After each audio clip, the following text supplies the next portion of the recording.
नमस्कार। आज हम बात कर रहे हैं भारतीय राजनीति में भूचाल लाने वाले एक बड़े खुलासे की। एक ऐसा खुलासा जिसने देश के लोकतंत्र और चुनाव प्रक्रिया पर गंभीर सवाल खड़े कर दिए हैं।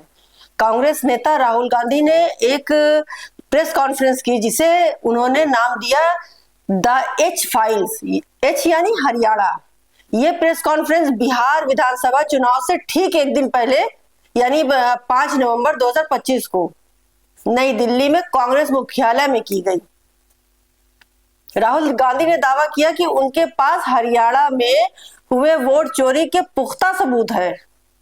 ये कोई छोटे मोटे आरोप नहीं थे, बल्कि एक पूरे राज्य का जनादेश चुराने का इल्जाम था।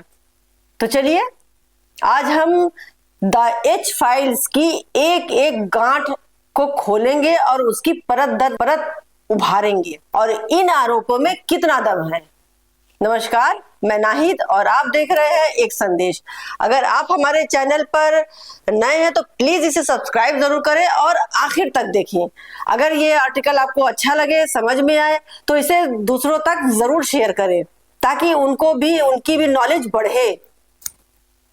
चलिए चलते हैं। सबसे पहले यह समझना जरूरी है कि इस प्रेस कॉन्फ्रेंस का बैकग्राउंड क्या था। 5 अक्टूबर 2024 को हरियाणा में विधानसभा चुनाव हुए थे। चुनाव से पहले ज्यादातर एग्जिट पोल का सर्वे जो था कांग्रेस की जीत की भविष्यवाणी कर रहे थे। सारे लोग, आप अगर देख रहे होंगे सोशल मीडिया पे भी और अदर उस पर भी, सारे लोग कांग्रेस कांग्रेस कांग्रेस कर रहे थे। लेकिन जब माहौल पूरी तरह से कांग्रेस के पक्ष में लग भी रहा था, लेकिन जब नतीजे आए तो बाजी ही पलट गई। भारतीय जनता पार्टी का 48 सीटें मिली और कांग्रेस 37 सीटों पर ही बिल्कुल सिमट गई। कांग्रेस ये चुनाव सिर्फ 22,779 वोटों के मामूली अंतर से हारी थी। इसी चौंकाने वाले नतीजे के बाद कांग्रेस ने इसकी गहराई से जांच शुरू की। राहुल गांधी के मुताबिक उन्होंने जो कुछ मिला उनको, वो सिर्फ कुछ सीटों पर ही हुई गड़बड़ी नहीं थी, बल्कि एक सुनियोजित तरीके से की गई वोट चोरी थी। That's a stock photograph and she is one of 25 lakh such records in Haryana. This is proof of a centralized operation. I'm going to show you if you just scan that, which I'll do just now. If you scan that, this opens. That's her official page. Okay? She's one of 25 lakh such people. One question, what is a Brazilian woman doing on the electoral list of Haryana? Now you're looking surprised, like what is this? There's a logic. उन्होंने कहा कि ये सिर्फ हरियाणा की कहानी नहीं है, ऐसा महाराष्ट्र, छत्तीसगढ़ और मध्य प्रदेश जैसे राज्यों में भी हो चुका है। लेकिन इस बार उन्होंने हरियाणा पर जूम करने का फैसला किया।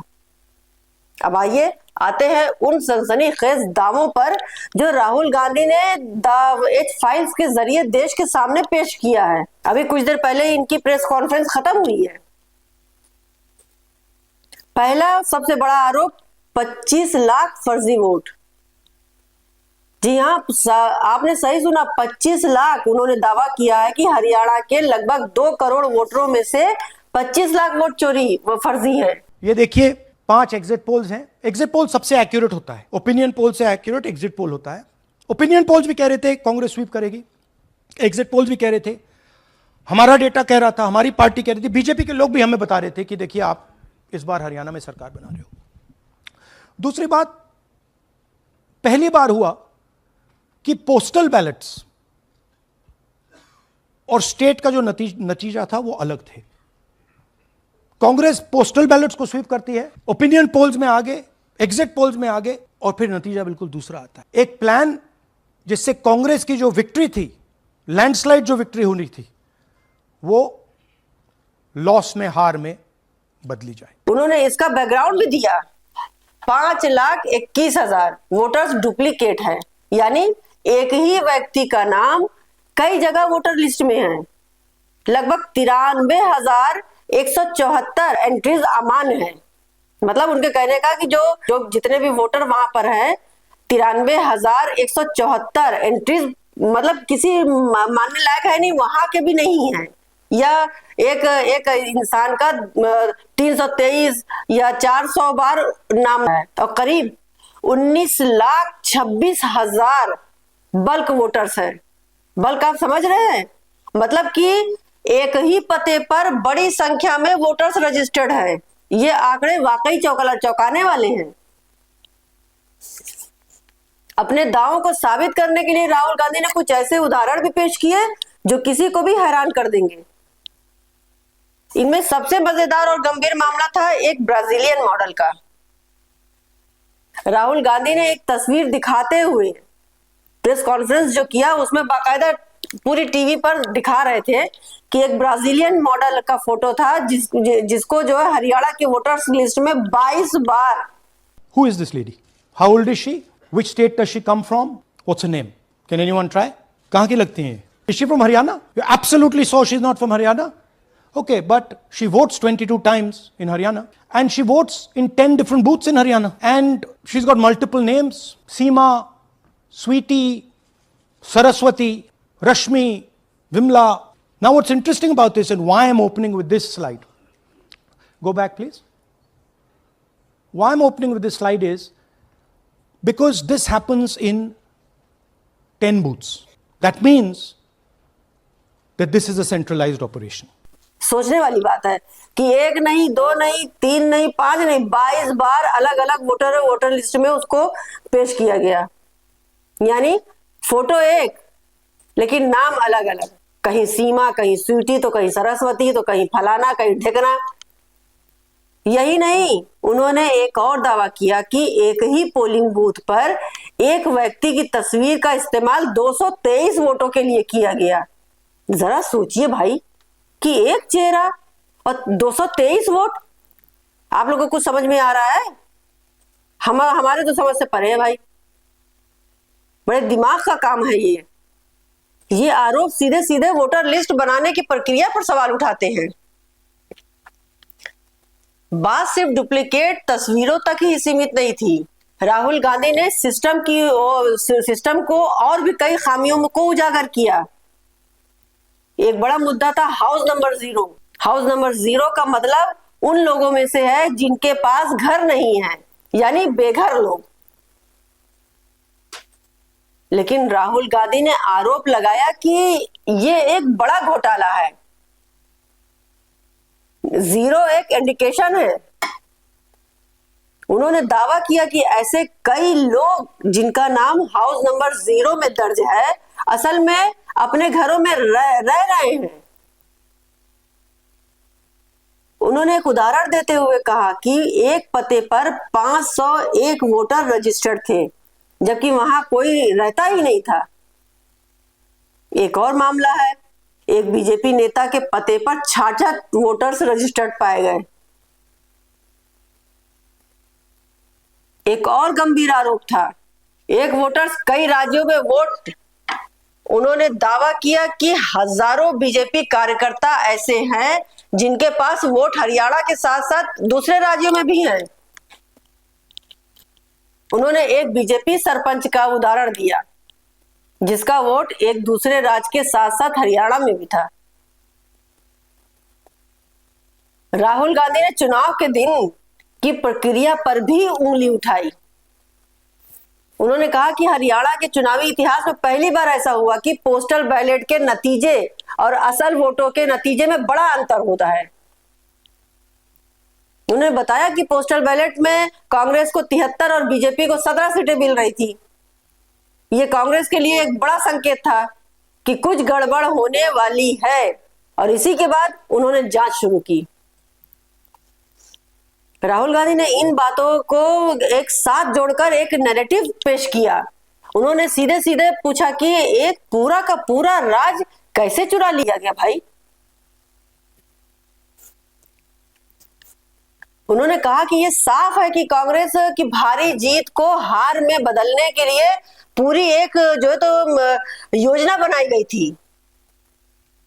इस दौरान उन्होंने हरियाणा के मुख्यमंत्री के उस बयान का भी जिक्र किया जो उन्होंने वोटों की गिनती से कुछ दिन पहले दिया था। इनकी आवाज सुनिए। ये मैंने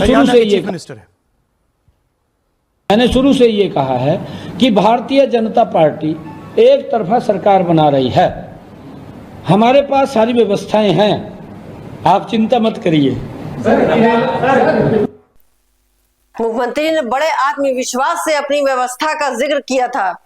राहुल गांधी ने सवाल उठाया कि जब सारे एग्जिट पोल कांग्रेस को जिता रहे थे तो मुख्यमंत्री को अपनी व्यवस्था पर इतना भरोसा कैसे था।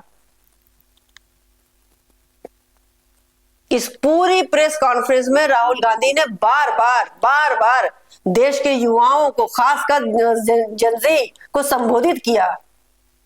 उन्होंने कहा कि मैं चाहता हूं कि जेनजी इसे गंभीरता से लें, क्योंकि आपका भविष्य आपसे छीना जा रहा है। और आपने देखा होगा नेपाल का हादसा, जेनजी जब अपने पर आ जाता है तो फिर सामने कोई है, कौन है, क्या है, किस पोस्ट पर है, क्या उम्र है, कुछ भी नहीं देखता है। क्यों सरकार उनके फ्यूचर से खिलवाड़ कर रही है। उन्होंने इस लड़ाई को सिर्फ वोटों की चोरी नहीं, बल्कि अधिकारों की चोरी, आरक्षण की चोरी, रोजगार की चोरी, शिक्षा की चोरी और लोकतंत्र की चोरी बताया। अब सवाल उठता है कि इन गंभीर आरोपों का चुनाव आयोग यानी इलेक्शन कमीशन ऑफ इंडिया का क्या कहना है। वो तो सीधा कहेगी ये सब गलत है, प्रूफ लाइए, फलाना। पिछली बार भी इन्होंने भी तो राहुल गांधी ने प्रेस कॉन्फ्रेंस करके सारा एग्जाम्पल, सारी चीजें सामने आप लोगों ने देखा होगा कि सब कुछ दिखाया था। क्या हुआ?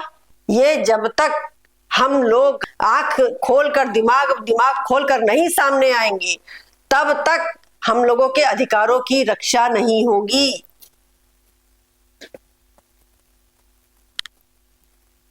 चुनाव आयोग ने राहुल गांधी के आरोप का, मैंने कहा था, उन्होंने पलटवार किया। एक ईसी अधिकारी पहले से ही कहना है कि हरियाणा में चुनावी सूचियों के खिलाफ कांग्रेस की तरफ से एक भी अपील या शिकायत दर्ज नहीं की गई थी। उन्होंने सवाल पूछा, अगर गड़बड़ी थी तो पोलिंग स्टेशनों पर कांग्रेस के एजेंट क्या कर रहे थे? चुनाव आयोग ने राहुल गांधी से ही पूछ लिया उल्टा सवाल। उन्होंने कहा कि आयोग एसआईआर यानी स्पेशल इंटेंसिव रिवीजन नाम की एक प्रक्रिया चला रहा है, जिसका मकसद ही डुप्लीकेट, मृत और दूसरी जगह शिफ्ट हुए वोटरों को हटाना है। आयोग ने पूछा कि क्या राहुल गांधी इस प्रक्रिया का समर्थन करते हैं या विरोध, क्योंकि उनके आरोप तो उन्हीं के मुद्दे पर ही है जिन्हें एसआईआर ठीक करने की कोशिश कर रहा है। तो आखिर में तस्वीर क्या बनती है? एक तरफ राहुल गांधी है जो कि एच फाइल के साथ दावा कर रहे हैं कि हरियाणा में 25 लाख फर्जी वोटरों के जरिए लोकतंत्र की हत्या की गई, तो दूसरी तरफ आंकड़े पेश कर रहे हैं और चुनाव आयोग और बीजेपी पर मिली भगत का सीधा आरोप भी लगा रहे हैं। तो दूसरी तरफ चुनाव आयोग है जो कह रहा है कि कांग्रेस ने समय पर कोई औपचारिक शिकायत नहीं की और उनके एजेंट बूथ पर मौजूद थे। साथ ही आयोग अपनी प्रक्रिया की अब बचाव कर रहा है। मान लीजिए अगर उस वक्त मौजूद भी होते तो क्या कर सकते थे? कितनी तो मशीनें पकड़ी गई, कितनी ट्रकें पकड़ी गई, हू हल्ला हुआ, सब फिर बराबर। आज के टाइम में अगर मान लीजिए कुछ प्रूफ मिलता भी है तो कोई क्या कर लेगा? ये मामला अब सिर्फ आरोप प्रत्यारोप का नहीं रह गया है। इससे कुछ बेहद गंभीर और बुनियादी सवाल खड़े होते हैं। क्या वोटर लिस्ट में वाकई इतनी बड़ी गड़बड़ियां संभव हैं? ब्राजीलियन मॉडल वाली तस्वीर और एक फोटो से 223 वोट बनाने के दावों की सच्चाई क्या है? अगर 25 लाख वोटों में हेर फेर का आरोप सही है तो सिर्फ 22,779 वोटों से हुई हार जीत का क्या मतलब रह जाता है? और सबसे बड़ा सवाल, क्या देश की चुनावी प्रक्रिया वाकई उतनी सुरक्षित और निष्पक्ष है जितना हम मानते हैं? ये एक ऐसा सवाल है जिसका जवाब मिलना लोकतंत्र की सेहत के लिए बेहद जरूरी है। राहुल गांधी के एच फाइल्स ने एक ऐसी बहस छेड़ दी है कि अब ये देखना होगा कि बहस जांच और सुधार की तरफ जाती है या सिर्फ राजनीतिक बयानबाजी में खोकर रह जाती है। और ये सारी चीजें कब सामने आ रही है? जबकि बिहार में चुनाव चल रहा है। आरोप प्रत्यारोप, खुलासा, चोरी, वोट चोर, फलाना चोर, फिर एक दूसरे को मारना, मतलब ये सारी चीजें तभी हो रही हैं जब किसी एक स्टेट का चुनाव चल रहा है। पहले क्यों नहीं खोला गया? पहले क्यों नहीं इसके पीछे सुनवाई की गई? कहां थे सारे लोग? वोट चोरी का आरोप भारतीय लोकतंत्र के सामने एक बहुत बड़ी चुनौती बनकर खड़ा है। फिलहाल आज के लिए बस इतना ही। फिर मुलाकात होगी ऐसे ही सोचने पर मजबूर कर देने वाली खबरों के साथ। तब तक आप जुड़े रहिए हमारे साथ और देखते रहिए एक संदेश। नमस्कार, जय हिंद।